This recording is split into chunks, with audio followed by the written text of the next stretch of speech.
शाम के अभी 7:30 बज रहे हैं। आप देख लीजिए मैं जिस जगह पर खड़ा हूँ वहाँ पर बहुत सारे लोग बैठे हुए हैं और मेरे पीछे देख लीजिए ये पुलिस चौकी पूरी बच रहा है। यहाँ पर ये जो लोग हैं ये गोंडवाना गणतंत्र पार्टी से आते हैं और कहीं ना कहीं यहाँ पर जो कोरिया जिला में खाद घोटाला हुआ है उसकी जाँच को लेकर यहाँ पर अनिश्चितकालीन धरने पर बैठ गए। आपको बता दूँ 12 मई 2026 को जब कोरिया जिला के बचरा में सुशासन तिहार चल रहा था उस समय एक आवेदन जाता है और उसमें बोला जाता है कि यहाँ की जो सोसाइटी है जिल्दा वहाँ से लगभग 246 मैट्रिक टन जो खाद है वो गायब है। वहाँ से टीम बनती है और टीम बनने के बाद में जांच भी होती है और जांच में पाया जाता है कि वाकई में यहाँ पर घोटाला हुआ है।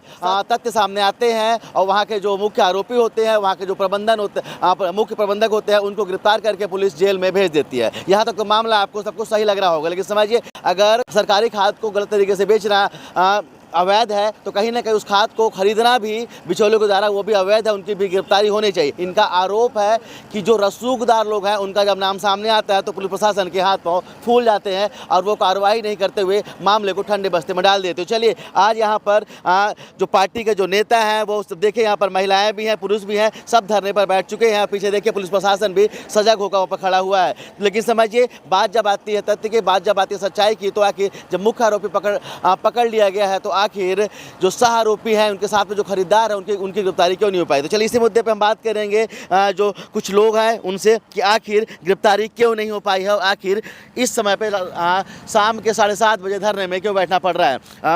आप लोग बैठे हुए हैं धरने में पुलिस चौकी के बाहर पे, किस लिए बैठे हैं और आखिर आप लोग पुलिस को संदेह के घेरे से क्यों देख रहे हैं।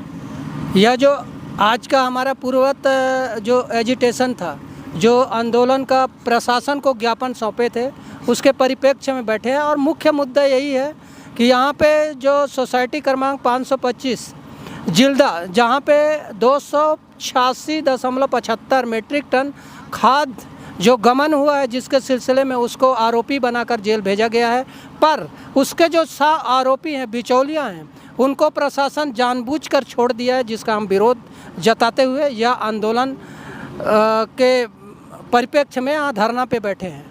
चलिए जब हमने यहाँ के पुलिस प्रशासन से बात की तो उनका कहना था कि ये मामला जो है अभी विचाराधीन है, ये मामला अभी पेंडिंग है, किसी भी तरीके से मामले को बंद नहीं किया गया है। उनका जो कहना था यहाँ के जो पुलिस अधिकारी है कि हम मामला तो चल रहा है, अगर मामला चल रहा है तो फिर ऐसा आंदोलन नहीं होना चाहिए। आखिर इस बारे में क्या बोलना चाहते हैं आप।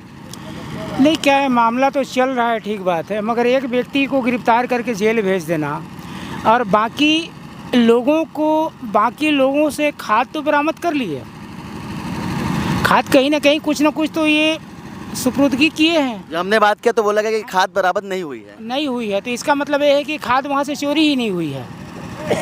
भाई कहीं ना कहीं तो है, या FIR करने वाला गलत है या FIR दर्ज करने वाला गलत है, कोई तो गलत है।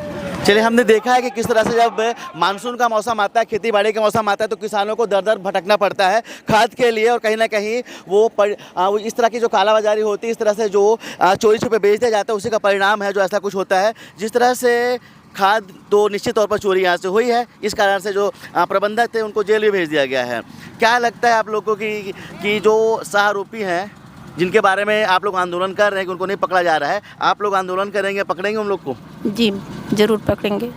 कब तक आंदोलन रहेगा आपका? हमको जब नहीं पकड़ेंगे तो हम जब तक आरोपियों को अंदर नहीं करेंगे, जो खरीदार हैं, तब तक हम यही धरना प्रदर्शन में बैठे रहेंगे। आप लोग का मैं धरना प्रदर्शन सुन रहे थे, उसमें आप लोगों ने बोला कि जो स्थानीय विधायक हैं भैया उनका समर्थन नहीं मिल रहा है, लेकिन जैसे ही सुशासन तिहार होता है 12 मई को, जिस समय पे आवेदन प्रस्तुत किया जाता है तुरंत जांच होती है और एक आरोपी को गिरफ्तार भी कर लिया जाता है। तो क्या लगता है प्रशासन, जो शासन में बैठे हुए जो नेता हैं, जो शासन जिनका है, वो सहयोग नहीं कर रहा है आपका? जी बिल्कुल भी नहीं कर रही है, क्योंकि शासन प्रशासन उसको बचाने में लगी हुई है, लेकिन गोंडवाना गणतंत्र पार्टी इसका घोर निंदा और विरोध करती है। जब तक उन बिचौलियों को अंदर नहीं किया जाएगा तब तक गोंडवाना गणतंत्र पार्टी अनिश्चितकालीन धरना करेगी। तो चलिए आपने देखा था कि जिस तरह से जब ये मामला सामने आया था सुशासन तिहार में, तो पूरा का पूरा जो महकमा था वो हिल गया था।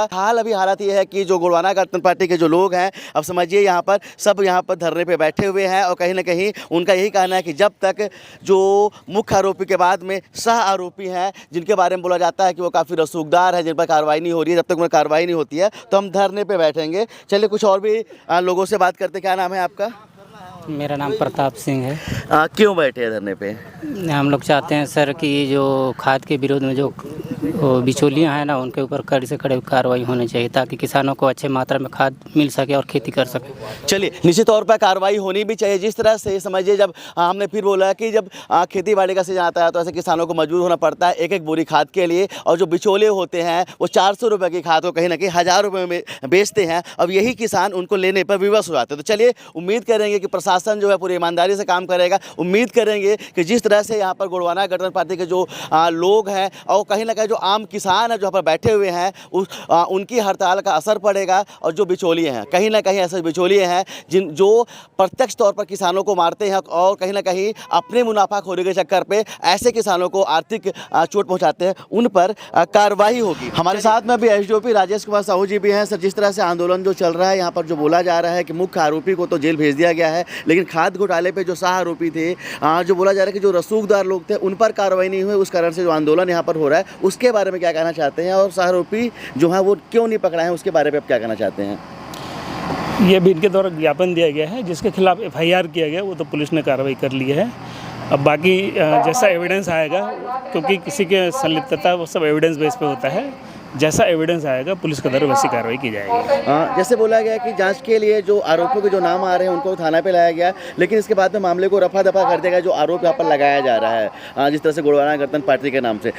अभी तक क्योंकि एक भी आरोपी की सह आरोपी की गिरफ्तारी नहीं हुई है, तो उसकी गिरफ्तारी कब तक होने की संभावना है? क्या विवेचना में तथ्य सामने आए हैं? देखिए, ये इन्वेस्टिगेशन का मैटर है, पुलिस इन्वेस्टिगेट आगे करिए। अब इन्वेस्टिगेशन बंद तो नहीं हुआ है, अभी तो हमारे स्टार्ट ही हुआ है और सबूतों के आधार पर कार्रवाई करेगी, है ना, क्योंकि ये इसी एक का मामला है और जो भी वैधानिक कार्रवाई वो किया जाएगा। जिस तरह से आंदोलन हो रहा है, आरोप लगाया जा रहा है पुलिस प्रशासन पे कि मुख्य आरोपी को पकड़ लिया गया, लेकिन जो सह आरोपी थे उनको छोड़ दिया गया। उनके रसूख का प्रभाव देखते हुए उन सबको, जितने भी सह आरोपी थे, कोई भी आरोपी गिरफ्त में ही है सिवाय मुख्य आरोपी को छोड़ करके। इस पर क्या कहना है पुलिस प्रशासन का, क्योंकि चूँकि आप इस पूरे मामले के प्रभारी हैं? प्रकरण में एफआईआर नामजद अकील चंद के खिलाफ ही है। प्रशासन ने जो एफआईआर कराया है वो समिति प्रबंधक के खिलाफ कराया है। 246 मीट्रिक टन उर्वरक के संबंध में एफआईआर दर्ज है। दस्तावेजों के अवलोकन करने पर यह पाया गया कि 80 मीट्रिक टन स्टॉक में है, यानी 166 मीट्रिक टन उर्वरक के अफरा तफरी का मामला है। आरोपी के मेमोरेंडम के अतिरिक्त ऐसा कोई भी साक्ष्य अन्य लोगों के विषय पे प्राप्त नहीं हुआ है और जहाँ जहाँ जिन जिन लोगों का नाम आ रहा है उनके यहाँ बाकायदा तलाशी ली गई है, लोगों से पूछताछ किया गया है। एक भी व्यक्ति अभी तक ऐसा कोई नहीं मिला है जो ये बोले कि इन्हें उर्वरक ले जाते हम लोगों ने देखा है या इनसे क्रय किया है। आरोपी के केवल कथन के आधार पर किसी को चालान करना वैधानिक दृष्टिकोण से उचित नहीं है और पुलिस लगातार ग्राम वासियों को भी ये अपील कर रही है कि अगर किसी के पास कोई साक्ष्य हो, जिनका नाम आ रहा है, इनको ले जाते देखे हों या ये कभी सोसाइटी का खाद बेचते पकड़े गए हों या कहीं इनके स्टॉक की जानकारी हो, तो पुलिस से साझा करें और निर्दोष जो भी दोषी होगा उस पर कार्रवाई होगी।